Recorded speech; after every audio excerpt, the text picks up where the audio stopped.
So I've been thinking about this for a while, and what if Logia and Zoan Awakening are more or less the same?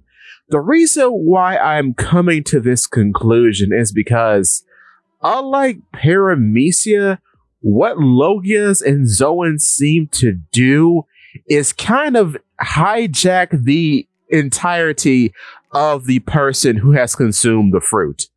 For example, with our main character, Luffy. Luffy from the beginning says he is a rubber man because he literally has the powers of a rubber man, meaning his entire constitution of his body has been compromised by his fruit. And he has a power that's always on all the time. Though I think that may be due to him being a human, eating a human fruit. But still, you even see this with Chomper. Chomper, regardless of the point that he's in, retains his human intelligence. It has changed him completely. He is no longer the being he was before. He's a totally different new thing. This does happen with Paramecia, though it's really rare and very situational. Like, say, Buggy technically is changed forever because of his fruit. Brook is basically very situational because of the circumstances that befell him in the process of his fruit activating. So it's not a all the time thing, but with Logia and Zoan it is, especially when you consider too, Zoans are the only one that can actually make nothing into something. What I mean by this is that you have like a gun, right? A gun eats a dog fruit and becomes a living creature. It becomes a new entity. So that's the power of a Zoan fruit. It completely changes the constitution of whoever eats it. The same can be said with Logia fruits, because just this past chapter, in chapter 1091, Kizaru is referred to as a man made of light. His constitution has changed completely. He is light. You don't really have that sort of definite statement when it comes to Paramecia users. You don't really see that all the time. I think the only time that I can recall in reference to Capone Beige being a castle, but even still then there's like some extra steps with that. Like he is, but he isn't. You kind of see what I mean? Like he is the castle, yet he can enter himself. So who is really the real Beige in that situation? It's a whole thing. But with Logia and Paramecia, it's very cut and dry and to the point. Kizaru is light. Ace is fire. That's even said by Orange Jr. at one point. Ace is fire. They can shift between being corporeal and incorporeal. So it's like they're like this, not all the time, but it suggested that it's possible that this has compromised who they are, and they have the option to be like this if they want to, which is another thing that Paramecia don't really have the luxury of, because some of them have to have activation principles attached. Some of them can only affect certain things. Some Paramecias, like say Diamante, can only affect objects, and then somebody like say Sugar can only affect living beings. So it's very wishy-washy and very specific when you're talking about Paramecias. With Zoans and Logia, it's very broad. You literally are what you eat in both of those cases. You are lightning, you are fire, you are darkness. And then with Zoans, you literally are the animal. Even with mythical Zoans, you are the ideals that constitute this myth. You are the hopes and desires that brought this myth into reality. That's what you are. That's why mythical Zoans are so powerful. So when you consider awakening, now let's talk about how a Logia fruit user becomes awakened. So 2 points. Number 1, said by Vegapunk, devil fruits as a whole are the manifestations of the thoughts and dreams of people. The idea of, wouldn't it be cool if I could do this, or wouldn't it be cool if I could do that? Secondly, brought up by Kaido when it comes to awakening, awakening happens when the user's body and mind have caught up with their abilities. Now, taking that information, we can come to some conclusions based on what we've seen from Zoans specifically. With mythical Zoans, like Luffy, when you become awakened, your life path and your body have both coincided with the legend that brought the fruit into manifestation in the first place. The sun deity Nika is the warrior of liberation. He brings smiles to people's faces and takes them out of bondage. That's what Luffy has been doing since the start of the story. He just hadn't had the training or experiences to push him to the point of being awakened. So his mind was in the right place, but his body was not strong enough. This happened during the Kaido fight, and therefore he awakened. I think with Logia, we have a similar principle going on, because with Logias, it's not really the element that's important. You have to see lightning or magma or fire or gas or darkness from a human perspective. What do you think of lightning or fire? Because your thoughts on lightning brought the lightning fruit, the Goro Goro no Mi, the Rumble Rumble fruit into existence. It's not so much lightning itself, it's the human perception of lightning. So, in order to become an awakened Logia, you have to embody the human perception of that element, because that is the thing that brought the fruit into existence in the first place. So, with the Rumble Rumble fruit, with the Goro Goro no Mi, what do we know about lightning from a human perspective? Well, it's a terrible, terrible force from the heavens that strikes down without provocation or prejudice and can hit anything or anyone. Now, knowing that, let's look at NL Eniru Inner, the weird Eminem dude from Skypiea, right? Let's look at him. What is he? He is a psychopath with a deity complex that will strike anyone or anything indiscriminately based on little to no provocation. So if you ask me, he very much embodies the principles of the human perception of lightning. Now, let's look at Kizaru. What does Kizaru do? What do we know about Kizaru?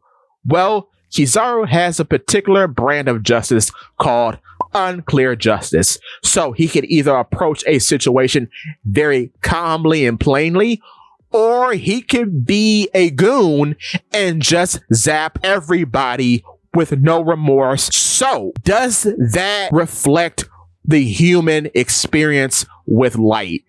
Well, in a way, because some people and some things experience light as a very soft and nurturing force that provides nourishment and nutrients. It feeds the crops. It makes you feel good when you go outside on a sunny day. Or the flip, you could have a sunburn when you stayed out in the sun too long. Or the light of the sun itself can be focused in the form of a laser if you have a magnifying glass and you want to be mean to some ants. So light is very flexible depending on the situations that it is put in, much like Kizaru. Based on the orders he is given and based on the criteria of the situation, he can be very soft, like a sunny day, or very harsh, like a magnified sun ray torturing ants. Now, let's look at Caesar Clown. What do we know about gas, or at least the human perception of gas? It can be dangerous, it can be all-encompassing, and it can have many different effects and come in many different forms. What do we know about Caesar Clown? He is very creative, he is very versatile in his endeavors, even though his endeavors kind of focus in a particular niche. He's very creative in that niche, because while he was able to create smile fruits, he was also able to make modifications to the Rumble Ball. So in his niche, he is very versatile. And in being versatile and being quite dangerous with his particular mindset, he does resemble gas. Gas comes in many forms, and it can fill many an area with just the slightest opening. So it's very encompassing, very versatile, and very creative in how it will seep into an area. So I do think Caesar Clown does represent what the human perception of gas is. And I did not make one fart joke throughout the entire session. I give myself a round of applause. Now, let's look at some signs of when a Logia is actually awakened. I'm starting to think what we see NL do is more or less an awakening. Because what happens when NL like does that final standoff against Luffy, you do see a sash of mastery.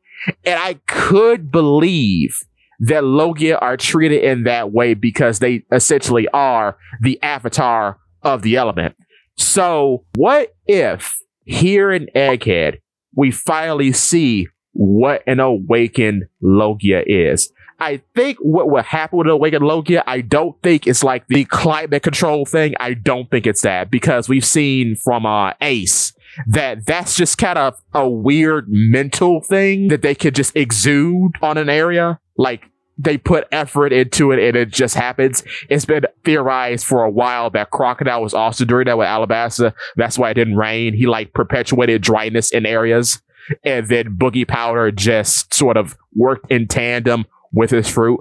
That's why it's very interesting that when he is knocked out in Alabasta, it starts raining. So yeah, which makes a lot of sense because rain would effectively make part of his powers inert. So it makes sense that he would have that sort of capability as Logia and having the relationship that he does to dryness. Same thing with Ace. It didn't snow that day that he appeared in Drum Island. Well, he's exuding the pressure on the area, so it doesn't snow because he's in direct opposition to cold. He is heat. So with that being said, Kizaru's awakening and any awakening of a Logia, I think, is complete absorption of the intended element. And the reason why I keep bringing this up, and I brought it up in several videos, is because anytime you see an adept Logia really go ham, they're absorbing things that are like their element. Like with NL, he mixed his lightning in with the lightning that was created by the storm clouds he was creating with the Arc Maxim, and he became that giant fat Amaru guy, right? Same thing happens with Caesar Clown. And yes, Caesar Clown does have a Shroud of Mastery. We see this in the Vegapunk cover story thing with Mads, with you see him and Judge and Vegapunk and Queen all as younger men. He does have a Shroud of Mastery around him. So yeah, he absorbs Shirokuni, right? And then he becomes this big entity of gas.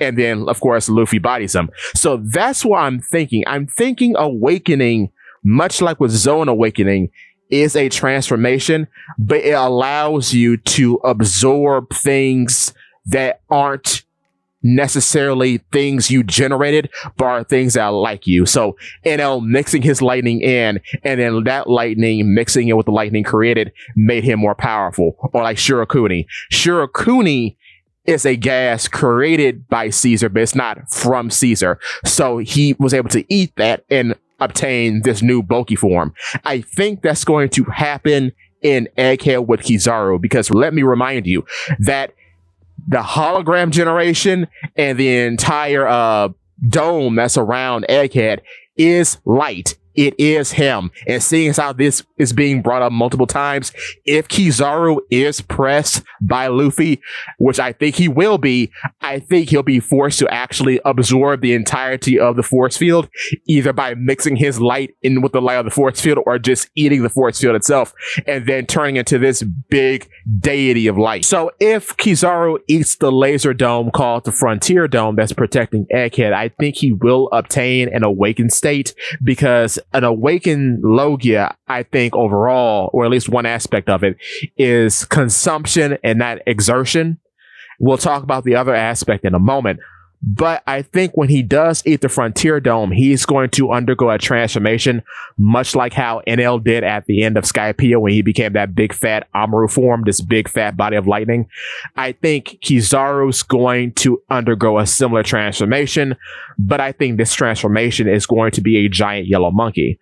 So far, the only yellow monkey technique he's ever had was from a video game called One Piece Gigan Battle, and its name was Amano Iwato, or Cave of Heaven Rock, which is just a kick of light that spawns a yellow monkey made of light. So it's done in a similar way to what Aki Inu and Aokiji do in the canon. You know, Sakazuki, Aki Inu, he makes a giant magma dog. Kuzan has Pheasant Peck, which is just a big bird made of ice. Kizaru hasn't had an attack that displays his namesake in the canon yet. And I think other than him, Green Bull is the only other one that hasn't. Kizaru, I think his awakened state is going to be this big yellow monkey wearing a suit, and that's going to be a sort of sneaky Dragon Ball reference to when the Saiyans from Dragon Ball look at the moon and they become giant monkeys. Or if you want to even deeper cut, Baby Vegeta from Dragon Ball GT, and he was in the video game Dragon Ball Fighters recently.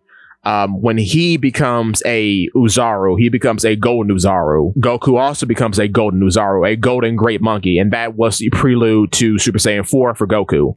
And then Baby, that was just his ultimate form. He became a giant yellow monkey. Now, another aspect of an awakened Logia, I think, is putting oneself into the things they generate, or making remote versions of oneself through putting consciousness into the element that they generate. So making what they generate more them, generating more of yourself in a weird kind of way.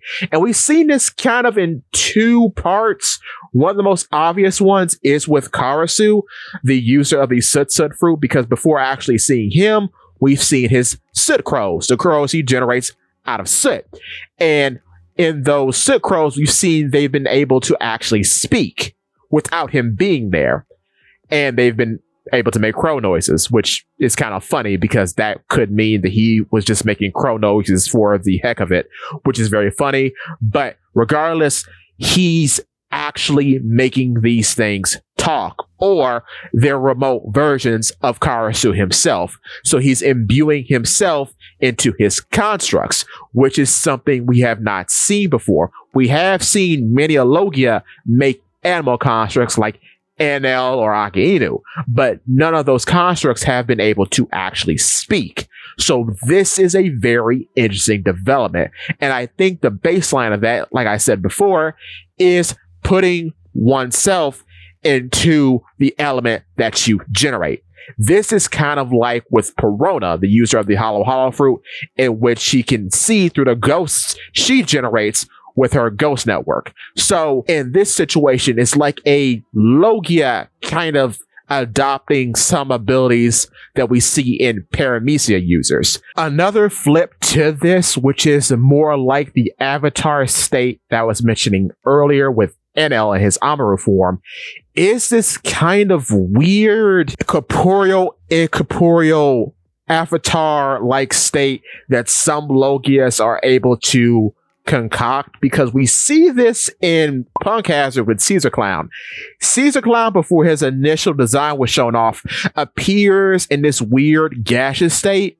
And in this weird gaseous state, he is neither corporeal or incorporeal, because even though he's a weird cloud of gas, he's able to hold on to a drink and drink from it, and also crush said glass that drink is being held in when he is angry. So that's weird overall. And we haven't really seen that too often. The only thing, again, I can compare it to is NL's Amaru state, because NL's Amaru state does appear solid, yet not solid. It appears as a giant body of lightning, but it's no different than how NL appears normally. It has all of his aspects. Some added details are there, but it still looks like NL. With Caesar, it's a more weird turn on that, because it doesn't look like Caesar, but it's still gas, and it's just a weird monster man cloud of gas. It's very strange. So I think this just falls back into the whole command of being your element, putting more of yourself into your element. And with that, that's all I have for you today. Thank you so much for watching. Give me your thoughts, though.